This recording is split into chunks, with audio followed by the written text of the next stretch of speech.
What's up, everybody, and welcome back to the JBA All-In Podcast. Our podcast is currently streaming on Podbean and YouTube. And JBA All-In Podcast is your one-stop sports shop podcast for news in the sports world. My name is Jack. My name is Brendan. We have a very packed lineup of sports and news and segments today, so let's jump right into it. And before we get into the hot topic, we're gonna, for the NFL season, we have been doing NFL weekend reviews during our normal episodes of the podcast, but that's been restricting us from being able to do some of the fun segments that we'd love to do, like Fluke or Fortune or Fact or Fiction or Watching You, stuff like that we can't do because that takes up a lot of the episodes. So we're moving that to a whole other thing. Those are going to be coming out Tuesdays after the NFL weekend. So you can expect that from us every Tuesday, and then our normal episodes will maintain being recorded on Friday and uploaded Saturday. But now let's jump into the hot topic. So NBA Finals Game 1. It was an interesting game, to say the least. It was a blowout victory for the Lakers. They dominated, really, to put it lightly. They dominated the Heat, 116-98. So, Game 2 is tonight. So, Jack, what are your initial impressions from Game 1? And then also, what are you expecting going into Game 2 from both sides? So, like you said, a dominant victory for the Lakers, 116-98. And if you're the Heat, you should really be scared right now because you cannot be losing by this much in the NBA Finals. This is the biggest game of the year. These are the biggest games of the year. This is the biggest series of the year. Possibly the biggest game of some of these guys' lives. Like, I don't think, or a lot of the Heat players, they're a young team. This is the biggest game they've ever pretty much, this is the biggest series they've ever been in. So you can't be losing like this. You got to play with more passion. You got to be playing better. We all know the Lakers are a better team, but if you're the Heat, you just got to be playing better. You got to be putting up more points. You got to be playing better defense. Jimmy Butler, 23 points, 5 assists, 2 rebounds. Some players just disappointed out there, like Tyler Hero, 14 points, 3 assists, and 4 rebounds. That's not terrible, but the hype behind Tyler Hero is crazy. He's got so much potential, but he really needs to step up in this series if the Heat want a chance. Now with Bam Adebayo being out and Dragic going out with an injury, some of these players really need to step up. They got to be putting up more points. They got to be rebounding the ball better, and they got to be playing like they were in the beginning of the game. The Lakers did not look like the Lakers for the first few minutes of the game. The Heat went up by double digits, but then the Lakers really clicked, and the Lakers really came back. And speaking of the Lakers clicking, Anthony Davis. You got to stop Anthony Davis. He's probably the most dominant player on the team right now, scoring-wise. 34 points, 5 assists, 9 rebounds. Anthony Davis is one of the reasons why we're in the finals right now, and in my opinion, he's going to be the reason why we are going to inevitably win the finals. Hopefully, I just didn't curse anything. Anthony Davis is a dominant player in the paint, and he can shoot the 3 ball. He's just unstoppable right now, man, and the Heat have got to play better defense, and you got to be able to contain LeBron, which is something that I don't think anyone's really ever been able to do. He had 25 points, 9 assists, and 13 rebounds. So, I mean, you could even say it's an off game for LeBron, but an off game for LeBron is a stellar game for anyone else. But the Lakers are looking really comfortable right now. Dwight Howard finally made it into the starting lineup. He didn't have an amazing game, but the team played good defense. They played well together. They shot the 3 ball good, or they shot the 3 ball well. I'm sorry. But the Lakers are looking like an unstoppable team, and if the Heat really want a chance, they gotta start clicking. They gotta start playing better. I completely agree. So, I mean, the Heat, like you said, they're kind of inexperienced when it comes to NBA Finals, NBA playoff basketball. They've got a lot of young guys on the team. Kendrick Nunn, Tyler Hero, two of their starters right now. They're both, Hero's actually coming off the bench, but two of their core group of young guys. They're young. They're inexperienced. They're in the rookie year. Duncan Robinson's in his second year. He's 26, but he's in his second year. He's inexperienced. Jimmy Butler, he's been in the playoffs. He's a veteran, but he hasn't had much success in the playoffs. He's never gone this far before. Bam, obviously young, hasn't been in the playoffs. They've got a couple guys who are experienced in terms of late playoff basketball. Andre Iguodala is one, but overall, out of their core group of guys, most of them are young and they're inexperienced when it comes to late playoff basketball, and so I think that's definitely going to hurt them because the Lakers have LeBron James. That's tough. In order to beat LeBron James, it's hard to beat LeBron James. I mean, he doesn't have a great record in the finals, but he's always there, and it's hard to beat him. It took a super team to beat him, and it took a super team to beat him, and it took him having to carry his team all the way to the finals in order to beat him. So it's hard to beat LeBron with when you have LeBron James, arguably the greatest player to ever play, and he's still playing almost at his best. And then you have Anthony Davis, another top 5 player in the league, who honestly is playing like the number 1 player on that team. When LeBron doesn't even doesn't have to play. LeBron doesn't even have to be the best player on his team or for them win the finals. Like that's hard to beat. Like if the Heat get swept, it's like that. I don't know if they obviously it'd be disappointing to come that far and then just get swept. But at the same time, when you looking at their team and lined up against the Lakers team, it's just hard to expect the Heat to win this series. And then obviously the game 2 is going to be tough for them with Bam out, and obviously Dragic, who I think is a little bit undervalued. He brings so much to the team as a veteran who also produces so much on the court. So overall, it's going to be a tough game 2 for them. I don't think they'll win it. I think it'll be another blowout. And I think they'll be down 2-0, but I think they could potentially bounce back in games 3 or 4. So, I would expect this series. I'd say Lakers in 5 is my prediction. I'd say the Heat win game 3 or 4, but then aren't able to win another one after that. So I agree with you that it could be Lakers in 5, but I really think it's going to be Lakers in 4. Injuries are killing the Heat right now. Dragic went on with an injury. Bam is out for game 2. Also, Jimmy Butler got an injury. It was going to be a tough series for the Heat without injuries right now, but it's looking like a death sentence right now. It's looking like they're going to get swept, in my opinion. They can take a game, that's good, but it's really not looking like that. It's not looking too good. But talking about LeBron, a lot of people like to clown on LeBron, saying, oh, he's a losing record in the finals. LeBron, except for those years he was on the Heat, which was one of the first real super teams, has taken his team to the finals every year. And people say, oh, he had Kyrie. Yeah, he had Kyrie, but he was still putting up insane stats. He was still one of the best players, if not the best player in the league. He was still MVP Bron. And it took the Warriors, a super team with Klay Thompson, Steph Curry, and KD at one point to stop him. And Bron still would carry his team. And Bron still put up a fight even when, Kevin Love, Kyrie Irving went out with the injuries, even though he lost those series most of the time. He would still put up a fight, and he'd still make it, a little scary for the team. Like, if it's a normal finals without LeBron, especially without prime LeBron, and the star player goes out, that's pretty much end of the series. But when LeBron's in the game and LeBron's the only star, you can't write him off because LeBron is just that dominant. We've seen he's always been a player that's going to get a lot of assists, a lot of rebounds, and a lot of points. We've been seeing him passing the ball more. This game, or game 1, was kind of an off game. He's usually getting more assists, but an off game, you can't really call it an off game. But he's just going to keep dishing the ball to Anthony Davis, and Anthony Davis is going to keep scoring. You really got to stop both of them, but it's not going to happen. I'd say Lakers in 4. The Heat should be happy they made it this far. Still, with that young core, once that team fully develops, I still think they're going to be an amazing team in the future. Bam is still really young. Tyler Hero is still really young, and he hasn't reached his full potential. Neither is Bam, in my opinion. Kendrick Nunn is pretty good. But this is a tough series for the Heat, and I don't think there's any coming back from this one. All right, next topic. So, Doc Rivers signing with the 76ers. That's some big news. Good news for the 76ers. I mean, Brett Brown didn't really fit well with the 76ers. He never ran pick and roll ever, something that Doc Rivers loves to do. Doc Rivers, I think, is a great coach. He's an exceptional coach. But when it comes down to for some reason, he's cursed. He can't, perform when it comes down to late playoff basketball. I just don't know what it is. He just can't ever win in, the late series.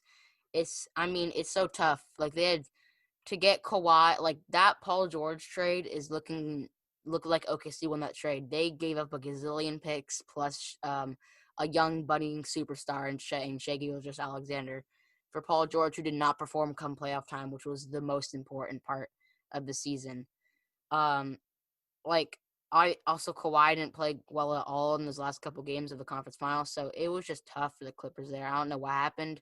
Doc Rivers got outcoached, so obviously the 76ers with playoff disappointments the last 3 years are definitely looking for a change of scenery in terms of the head coaching spot. And they made to the conference finals last year.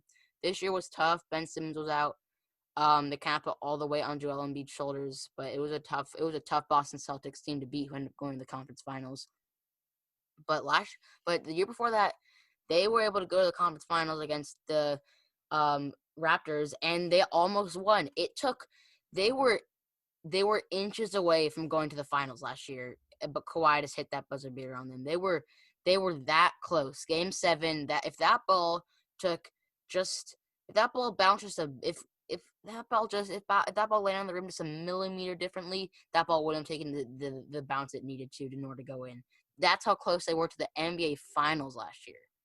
That's insane. And that Toronto team went on to win the finals. So it proves that this team can get it done. They can be successful. But they just haven't been able to get it done the past 3 years. And I think Doc Rivers, obviously, I think he's an upgrade from Brett Brown. But at the same time, this 76ers team, I think, that season was kind of a really good season. They all played really well together. But for some reason, they gave a bunch of players money, Tobias Harris, Al Horford, and for some reason they just didn't really play like they thought they were going to play. So I'm not saying that with Doc Rivers, the 76ers are going back to the conference finals. We'll have to see what they do in the offseason, but I think that they are definitely in win now mode. I think that they have the potential to succeed greatly under Doc Rivers.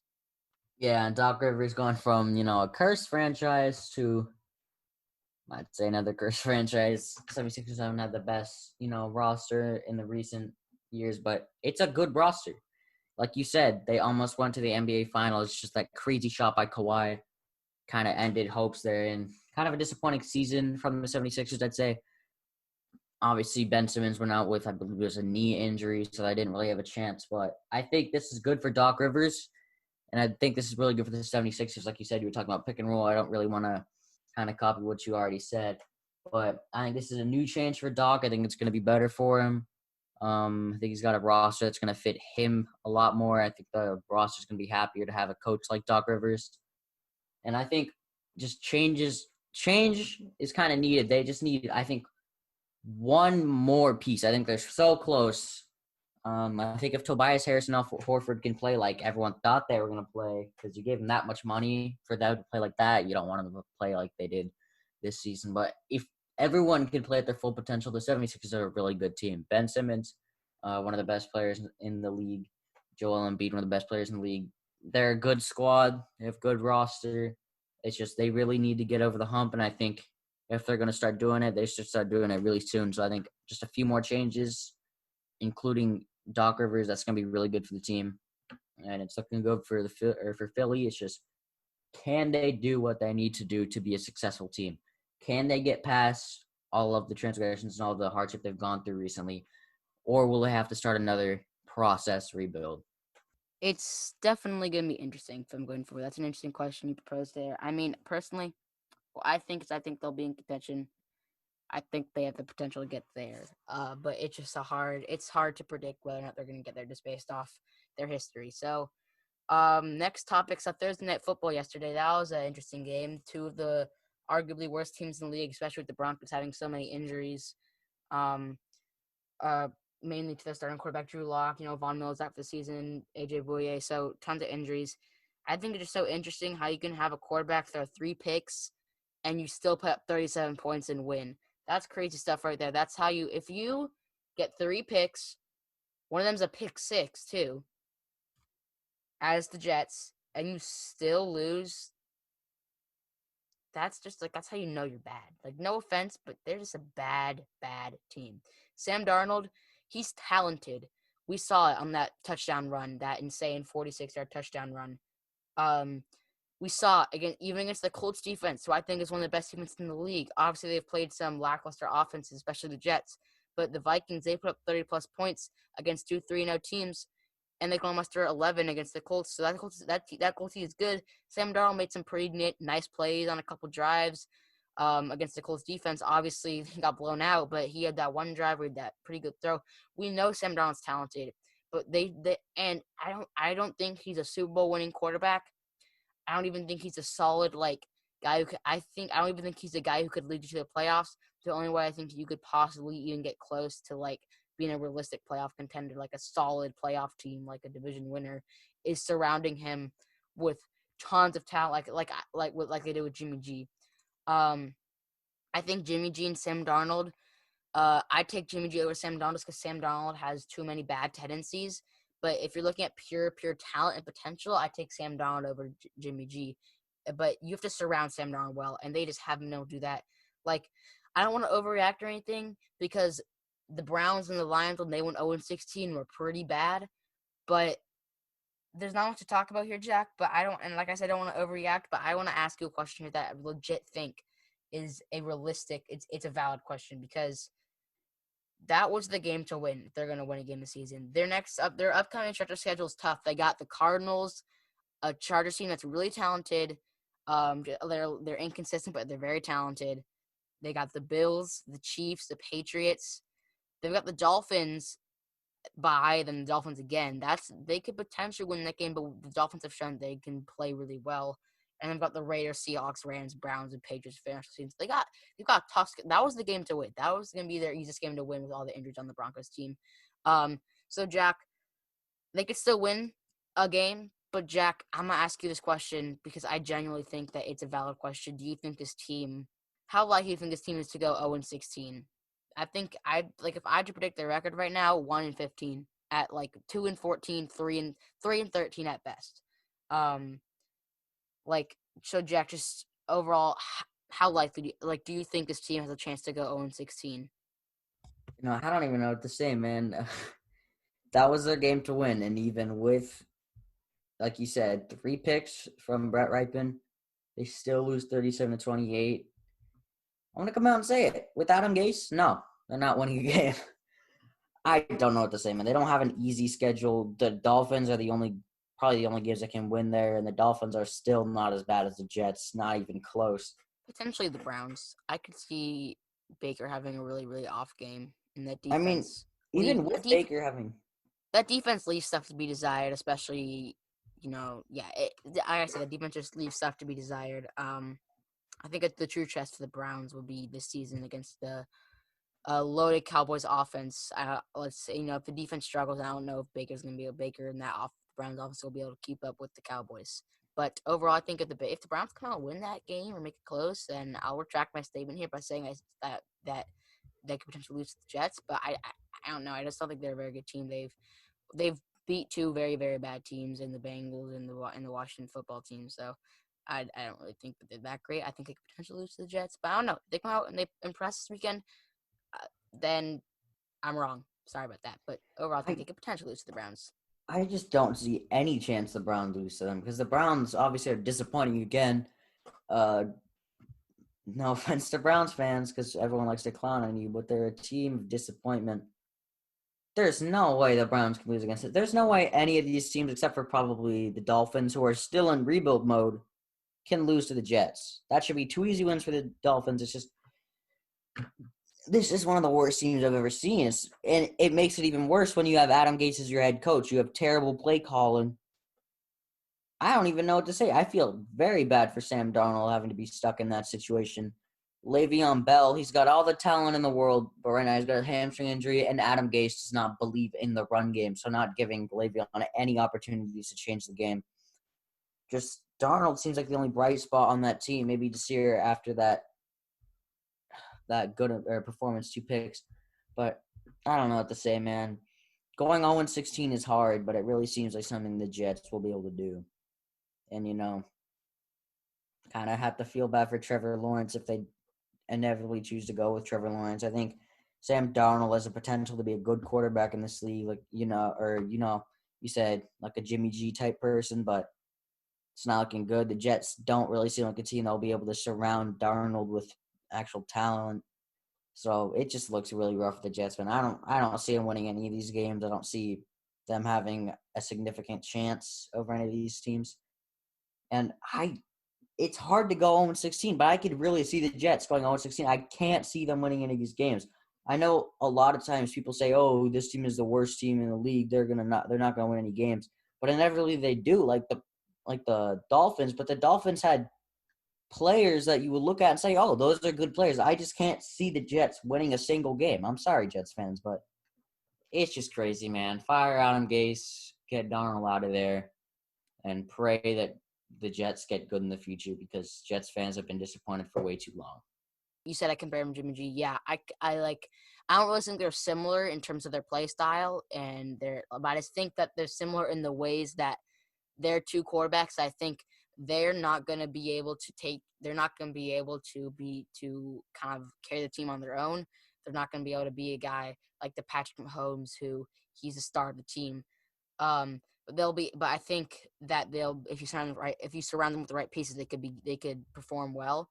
I think Sam Darnold has more bad tendencies to make errant throws and try to do too much sometimes. I think Jimmy G is a little more secure at the ball, but Sam Darnold I think does have a little bit more talent and potential in terms of what he can actually do on the field. But I would just like to say this before we move on. As a Colts fan, Rivers probably won't be around here longer than maybe this season and next season, probably 2 years. I'd say 3 years max. And we have Jacob Eason lined up, but he might not be it. There were trade rumors of Dak like maybe being traded if they don't give him a contract, and the Colts were kind of thrown in there. I mean, the Colts could potentially people are saying they should tank for Trevor after they lost to the Jaguars. I mean, Philip Rivers isn't going to be here for too long. If Jacob Eason isn't it, which I really hope he is, Sam Darnold honestly not too bad of an option because the Colts roster is so talented, and they got so many young pieces on the team that are going to be here for the next decade, and be performing at an elite level. That they've got to try to get the right guy. I mean, obviously, getting a stud quarterback like a generational talent like Andrew Luck would be nice, but if you can't do that, get somebody who's talented and can succeed with the right pieces around them. I just want to say that as a Colts fan, but that could work for any team who has a really, really good roster but can't figure out the quarterback situation. MLB wildcard. So a couple teams advanced already. So the Marlins they swept the Cubs. They're gonna go on to the second round and face the Braves, who swept the Reds, and then the Dodgers swept the Brewers. They're waiting on the Padres and Cardinals to finish up their series. Currently, it's the bottom of the second, 0-0. Padres have 2 out but 2 on. Interesting there. So they're waiting on the result of that series. They'll play the winner of that. And then in terms of the AL, we're going to be having entertaining series between the Oakland A's and the Houston Astros. The A's won in 3 games, and the Astros swept the Twins. And then we'll be seeing the Tampa Bay Rays. They swept the Blue Jays. They'll be playing the Yankees, swept the Indians. So, Jack, just first impressions on all the series, on the MLB wildcard series being wrapped up. Obviously, the Padres series isn't over, but just of the other ones that have already wrapped up, what are your impressions from that, and just anything you saw that you'd like to talk about? I thought it was great baseball. I didn't see every single game. I saw a lot of highlights from the games. I think it's good for baseball that we even had a season because a lot of people didn't know if we're going to have a season. And now that we have October postseason baseball, it's just an amazing thing. We can watch a game that a lot of us love, and, we can really enjoy it. And it gives us kind of normality. It kind of makes things seem normal when we're in a really tough time in the world. But watching these games and watching highlights has just been really entertaining. Following the games, it's been a good postseason so far. There's been a lot of cool stories, interesting stories, also sad stories like the Astros moving on. I don't think anyone wanted that to happen. But, it's just been really entertaining, and I'm happy that we have postseason baseball. A lot of our predictions have come true. The Yankees look like the Yankees again. The Dodgers obviously moved on in dominant fashion against the Brewers. There's been a lot of amazing series to watch and a lot of games like Padres against the Cardinals. It's been an amazing few games to watch. And we've kind of just seen a lot of young players shine. We've seen the future of baseball shine. Luis Robert, Fernando Tatis Jr., Ronald Acuna Jr. It's just been amazing to watch the season. A lot of these players break out because these players are the future of baseball. These players are what baseball is going to be. These are the stars of the future. And it's just amazing to watch these players, especially some of them that are in the playoffs right now. It's amazing to see how that goes down. But it's just amazing to go. Yeah, excuse me. It's amazing to be able to watch playoff sports again, especially with NBA Finals and MLB postseason. It's just great to watch, and I'm excited for the next few rounds, the next few games, because Dodgers are looking really good, and it's looking really promising for them. I agree. Nothing much for me to say there. I would like to say though, um, bummer we didn't get to see Devin Williams pitch against the stacked Dodgers lineup, the stud rookie for the Brewers bullpen. He was out all series. I wanted to see him pitch against the Dodgers lineup. That would been really fun to watch. You know, the Dodgers are definitely the best. They're one of the you can't really say that they're not the best hitting line in the league right now. They're just the best at everything right now, leading the league in ERA and home runs. It's just when it comes time in the World Series, they seem to choke sometimes. But it's also a little bit easier to choke when the other team is cheating. But I'm not gonna use that as I won't use that as an excuse. We gotta win all this year. That's all I'm saying. So let's move into our next segment. So it's a new segment, a short one called Games of Emphasis. It's just spotlight games for the NFL over the weekend. Games that we think you should be watching if you have the opportunity to, because they're going to be entertaining and important. We think in the span of how the NFL season plays out. So our number one game of emphasis is the Chiefs versus Patriots. So you'll probably see three different types of games here on Games of Emphasis. You might see all three games be of one type, or you'll see all three be the three different types. You'll see games of two of the best teams in the league. Sometimes you'll see games of two of the worst teams in the league who we think, based on record, are one of the worst teams in the league, but at the same time, we think they have a potential to bounce back, and it's an important game in terms of bouncing back for both the teams. And then you'll also see games of two teams who, one isn't playing like we expected, and another in a negative way, and another isn't playing like we expected in a positive way.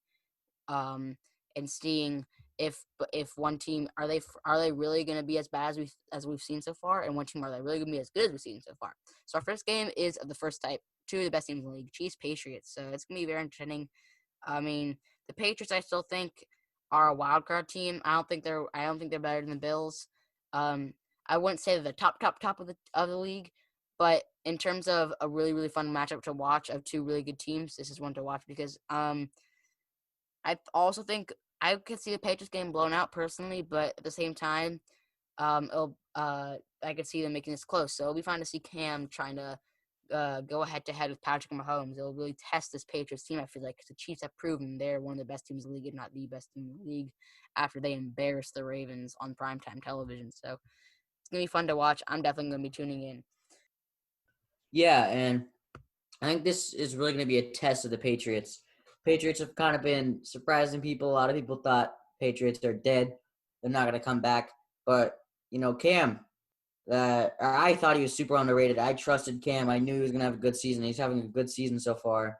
So this is going to be a really interesting game. It's going to be a test for Patriots, Patriots. The Chiefs aren't looking like the Chiefs yet. They're not looking completely unstoppable, but they're going to get there soon after embarrassing, the Ravens are my new Super Bowl favorite, but kind of got embarrassed by the Chiefs there. So the Chiefs, probably the best team in the league against the Patriots. Patriots are the underdog for the first time in a very long time, but it's going to be an amazing game to watch. Two stellar quarterbacks going head to head. So next game, this would have been another one. There's two of the top teams in the league. Steelers Titans would have been one of them, but they're not going to be playing until week 7. That'll most likely be a game of emphasis. Game of emphasis when week 7 rolls around. But for now, we're going to be doing the third type of game you'll be seeing on Games of Emphasis: the underperforming team versus the overperforming team. The Cowboys got a lot of hype coming to the season. They're 1-2. Panic time! Is it panic time yet? And then the Browns, who are 2-1. Who some people hyped them up, but a lot of people did not think anything of them. I said before that they beat two very bad teams, while the Cowboys lost to two very good teams. So I think that that kind of bounces out a little bit. But overall, it's just like a game for the Cowboys. On the Cowboys side of things, to prove that they are still the best team in that division. It's a very weak division, but to prove they can still make the playoffs. And for the Browns, this is a game to prove that they're for real. That no, we're not the Browns of old. We're the new Browns. We're the new and improved. We're 2-1 for a reason. That Browns.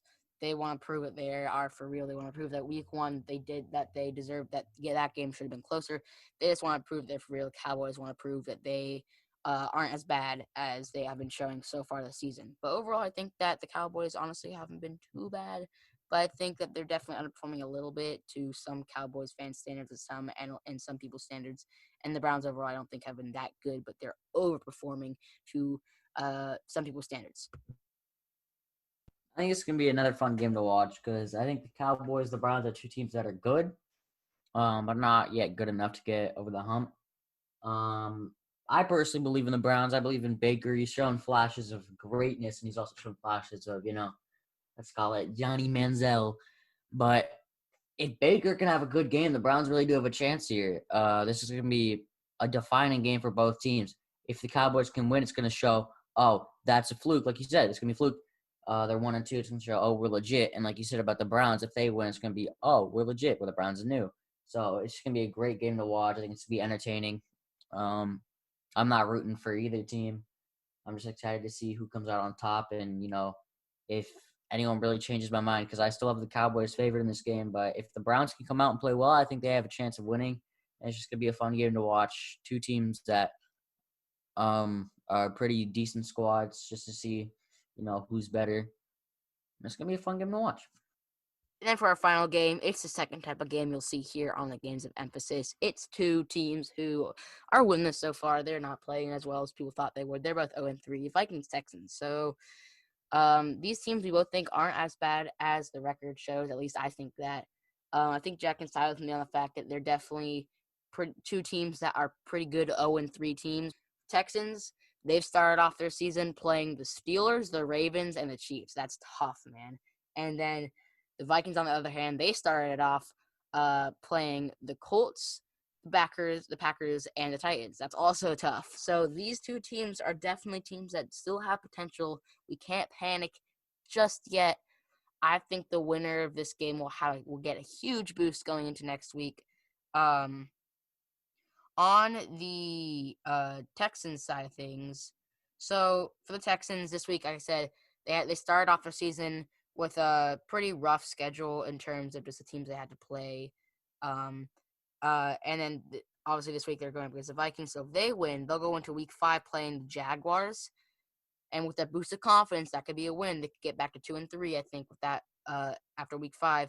And on the Vikings side, I think they're able to pull out the win. They go into a tough game against the Seahawks, but then after that, they play a Falcons team that has just been choking over the first 3 weeks. So I think of these two teams. I think the Texans have the bet. I think that if the Texans win, they'll get the bigger boost because they'll end up winning. I think they'll end up winning 2 in a row. While the Vikings, on the other hand, I think will just get this one win. I think they'll end up losing to the Seahawks no matter what. Overall, I think these two teams definitely need this win. This is a game that they both sides want to win really badly. It's very important. And it's gonna be fun to watch. I think it'll be a close one. These are Vikings are a really good offense. Like I said, they scored 30+ in 2 games besides the Colts game. That was just a really good Colts team they faced. And the Texans obviously have Deshaun Watson. So we'll see how this goes. I'm excited to watch. Yeah, and this is going to be a confidence booster for both teams, like you said. I don't think either of these teams should be 0-3 at this point. Deshaun Watson, one of the best quarterbacks. It's just going to be an interesting game. It's going to be a booster for both teams. I have the Texans favored. You just got to see what happens. It's going to be a great game to watch. All right, so let's move into watching you. We've done this before, but just to refresh your memories, if you don't remember, watching you. Player, they're on a tear. We talk about them. Boom, bam, bop. So, our player today is Russell Wilson. So Russell Wilson's been, like I said, on a tear. He's been unbelievable. The Seahawks have been unbelievable. They beat the Falcons by 13 week 1. They came out, they beat the Patriots in a close game on Sunday night. They came out and they beat the Cowboys last week. And Russell Wilson especially has been insane. 925 passing yards, and that's not the impressive part. That's impressive through 3 weeks. That's over 300 yards per game. But the impressive part is the fact he's throwing 14 touchdowns in 3 games. I'm just gonna let that sit there. That's close to 5 passing touchdowns per game. That's crazy. It's unbelievable. And he's only thrown 1 pick and he's 139 passer rating. This man is unbelievable. It's like this guy right now is the leader of the MVP race. He's also completing 76% of his passes. He's been crazy. The defense has also been playing well. I mean, they've been allowing a lot of points, but it's against good offenses. The Patriots, the Falcons, and the Cowboys all have good offenses. But overall, we've definitely seen some big plays made on defense when it matters. So I think just overall, this Seahawks team's looking really good, and especially Russell Wilson, who, oh my God, he's crazy, man. He's going up against a Dolphins team next week, who the offense I do not think will be able to keep up. The defense, on the other hand, though, the defense is talented. They made some big moves this offseason, so I mean, they can make some plays, but it's just Russell Wilson's too good. He's probably gonna tear the defense apart. He's gonna tear any defense apart. I feel like no matter how good they are, it's gonna be tough to stop the Seahawks team. It's gonna take a really, really good defense to shut this guy down. And the Dolphins are good, but they're not really, really good. And then he plays a lackluster Vikings defense next. Then they got a bye week. Then they play a Cardinals team that lost to, in my opinion, one of the worst teams in the league last week. They're not bad by any means, the Cardinals, but it's just they are not quite there yet. It's just so great for Russell Wilson right now. He's got a pretty nice schedule these next 2 weeks. Then a bye. He's hoping to be 5-0 at that point, but he's just been it's so hard. I just want to say this before I let Jack take over here. The fact that he's thrown 3 weeks into the season, if he had thrown just 12 passing touchdowns, that'd be four touchdowns per game. And he's done 14. That's crazy. If he had thrown one more touchdown, he'd be at 5 passing touchdowns per game. On his current pace, of just like his touchdown throwing, he's on track to demolish the all-time passing touchdowns set by Peyton Manning with 55. The record right now is 55. He's currently on track to beat that by almost 20 touchdowns. That's how good he's been these first 2 weeks, which is crazy. So I'll let Jack take it over from here. That's just all I had to say. That passing touchdown stat is insane. Yeah, you pretty much covered it. That's just crazy for Russell Wilson. MVP favorite at this point, I'm saying. I think he's going to win MVP. But you can't stop this man. No one can stop him right now. I'm at a loss for words. You pretty much covered it all. He's one of the best players in the league. He's having a phenomenal season so far. And I think the only thing that can hold him back is himself or injury, because I cannot see Russell Wilson kind of falling off. Obviously, I don't think he's going to have as many touchdowns per game and as many yards per game that he has now, but he's just been crazy so far. I think he's going to have a phenomenal season. I think he's definitely going to win MVP. I'm going to say it right here. Russell Wilson's winning MVP. You can come back to this one. He inevitably does, but Russell Wilson's just tearing it up. All predictions. Yeah. NFC West. Hey, he's got a great chance. Oh yeah, and NFC West is unbelievable right now. The only losses outside the division right now are from the Bills, who are 3-0, and then we're not going to talk about the Lions. That game, we're not going to talk about that. But yeah, Russell Wilson's definitely the current MVP if the season ended right now. But Aaron Rodgers, he's pretty close behind. Aaron Rodgers also putting up some impressive stats. His team's 3-0. And then, there's some other guys out there, obviously there's Patrick Mahomes. You can never count him out. He's obviously been good. But Russell Wilson's carrying his team right now, and he's doing it crazy. He's doing it crazy well. All right, let's move to Brendan's Fortune 4. So, you know the deal. We did not do an episode going into week 3 last week. Just didn't work out scheduling-wise for me. I was going out of town and stuff, so I didn't get to make any Fortune 4 picks. But week 2, I was 2-2 again, because for some reason the Bills couldn't cover against the Dolphins, and the Saints had to lose to the Raiders. So I'm 2-2. I'm 4-4 overall, hoping to improve this week again.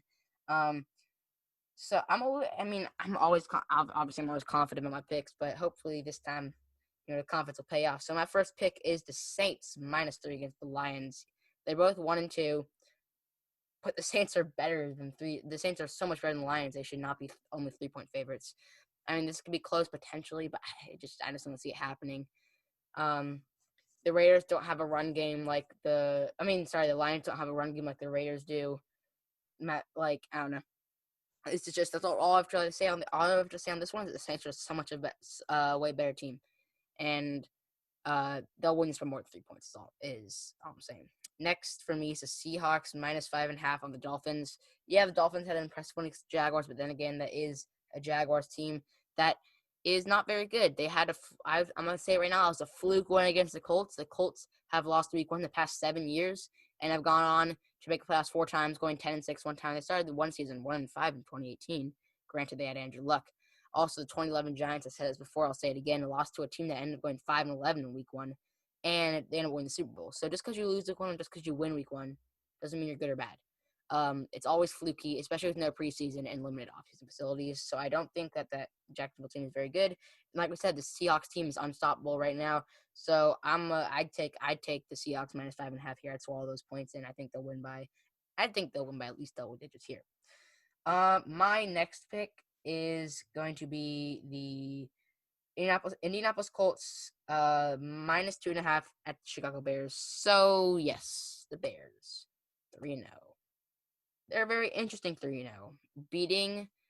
Barely beating, may I add. Only winning, they've won by 4 in all of their games, I believe. And they've barely beat the Giants, who got destroyed by a team without their starting quarterback, star running back, star D lineman, and I could go on. They got destroyed there. They also lost to the Lions, who they barely beat the Lions, and the Lions beat the Cardinals. I think that was a little bit of a fluke, but also they should have lost that game to the Lions anyway. You could put a middle school Pop Warner player, and they heard DeAndre Swift, and they most likely would have caught the ball. That's all I'm saying. Moment just got to his head in his first game ever, and the Falcons. Obviously, that's just the Falcons. That was a pretty impressive game though for Nick Foles coming in. You know, Colts D, some people say it's not for real because they've played bad teams, but like I said before, Vikings are a good offense. You can't deny that. And that Jaguars game, I think, was a fluke. I think the Colts will come out here. I think it'll be a close game, but if this was 3 points, I think it'd be a little bit different because I think the Colts will probably win by 3. But 2.5 is just shy of 3. 3 and 7 are like the big numbers. So I would bet on the Colts here. The only argument I think I would make for the Bears here is that the Colts have limited film on Nick Foles, but then again, Frank Reich, he knows Nick Foles almost better than Nick Foles does. So him and Eberflus could probably work together to generate a game plan to stop Nick Foles. All right, so now for my final pick. My final pick, it's an interesting one and it's a risky one at that. So the Chargers have struggled early on. They beat the Bengals, but they should have lost that game because of Randy Bullock shanked field goal. And then they almost beat the Chiefs. And Justin Herbert came in and played really well, and they were looking up, but then they came out and they lost the Panthers. So they've been up and down. I should say down, up, and down. But this Tampa Bay Buccaneers team, they're 2-1, but they're a very deceiving 2-1. I could say this. I could say the same thing about like the Bears.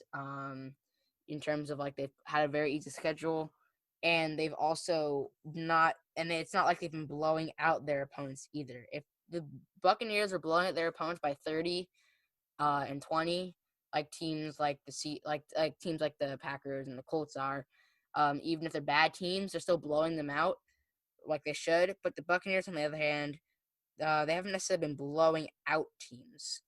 They beat the Broncos by 18, but that's a Broncos team that's a lot of injuries on that team. They beat the Panthers by 14. They lost to the Saints by 11. It's just that, obviously they're beating teams by 2 scores, sometimes 3 scores, but it's like, I don't know, the games feel a lot closer than they actually are. The Buccaneers score a couple of garbage time points. Like they were only winning by 13 going into the second half against the Broncos, and then the Broncos just didn't score from then on, and the Buccaneers just scored. They got a safety in that field goal. They only won by 13 there, and then in the Panthers win, that was an impressive one for them, I say, but they were also only winning by 1 score when they got a garbage time TD with a long run by Leonard Fournette with less than 2 minutes left. So it's like the games are closer than the final score shows. And I'm not saying the Chargers will win this game, but I think they'll lose by a score, I would say. So yeah, that was my Fortune 4 picks. Chargers +7, the Seahawks -5.5, the Colts -2.5, and the Saints -3. Let's move into our final segment of the episode here. Question of the episode. So for the question of the episode, Jack, here's my question for you. So,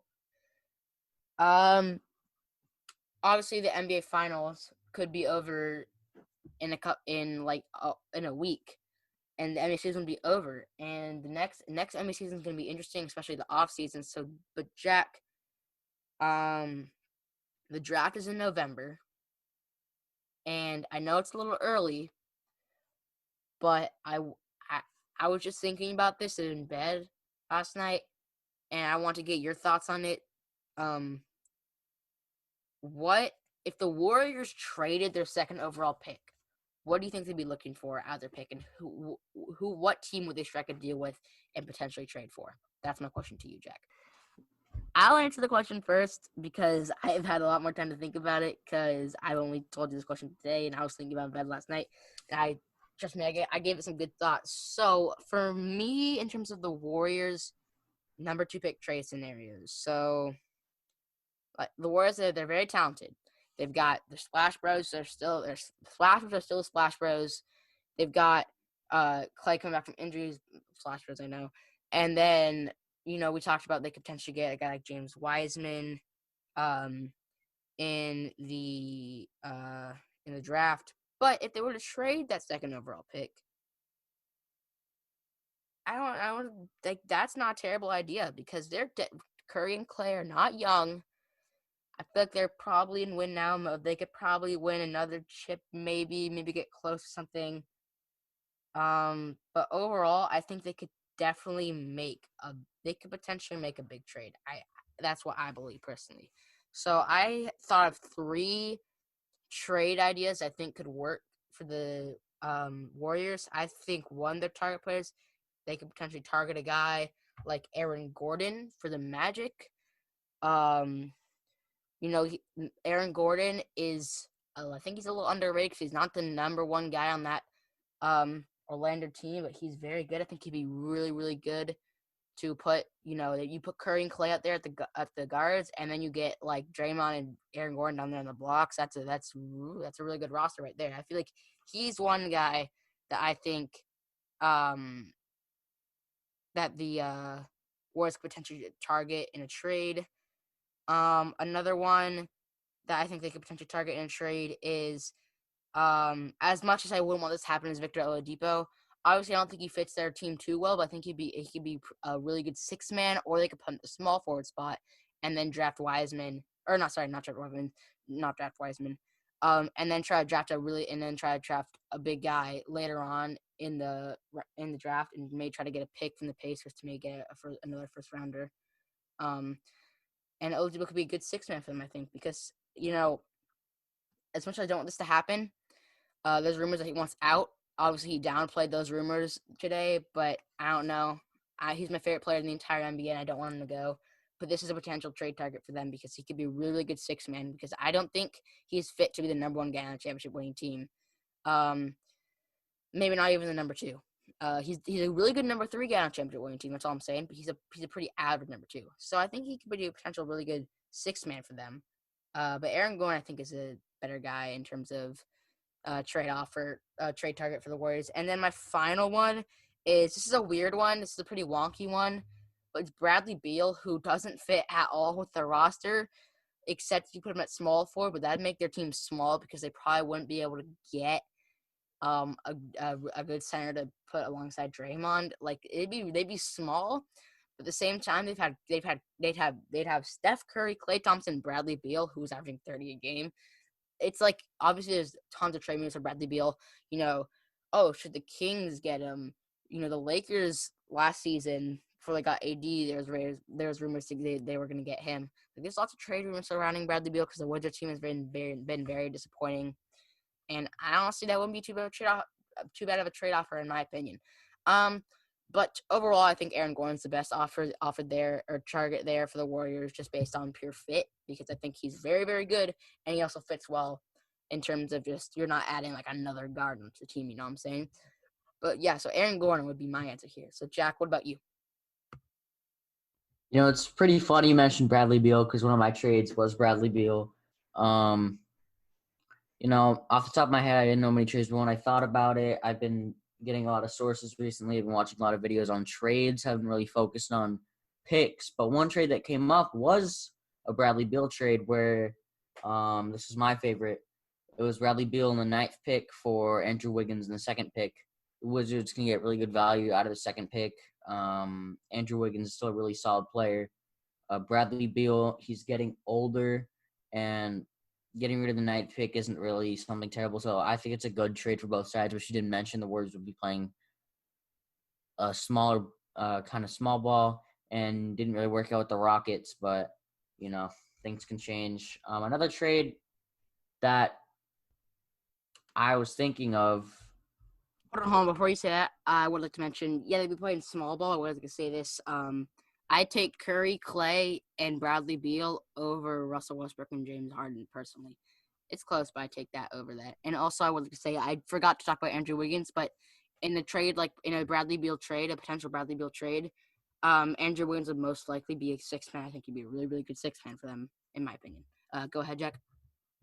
All right, so moving on to my next trade, I was thinking this could be with the Thunder. Dennis Schroeder, might seem a little strange, but he is a phenomenal 6-man. Obviously, he wouldn't be starting because they don't really need more guards. But I think trading Dennis Schroeder for Jordan Poole could be pretty good. Jordan Poole's got a lot of potential. Dennis Schroeder, and a phenomenal 6-man. That's probably not the best trade, but one trade that I've seen going around, and one trade that I think is probably the best trade is a trade that I want to see your thoughts on it because you're a Pacers fan. This trade is with the Pacers. I don't know if they would do this, but Miles Turner and TJ Warren for Andrew Wiggins, Jordan Poole in the 2nd pick. That's giving up TJ Warren, who just had a phenomenal run later in the season. Also giving up Miles Turner. He's a phenomenal player. But you're getting Andrew Wiggins and Jordan Poole, 2 really solid players, and you're also getting a 2nd pick where you could choose pretty much anyone you wanted. James Wiseman, if he's there, LaMelo Ball. It's just, I think the Warriors would be winning this trade, but if the Pacers can do it right and get a really good pick, this could be a pretty good trade for them. So what do you think about this trade? So yeah, as a Pacers fan, I thought Miles Turner or Sabonis would be mentioned there because they probably do want a big man. And Miles Turner, he's a really good in terms of he gets lots of blocks. I'll say that.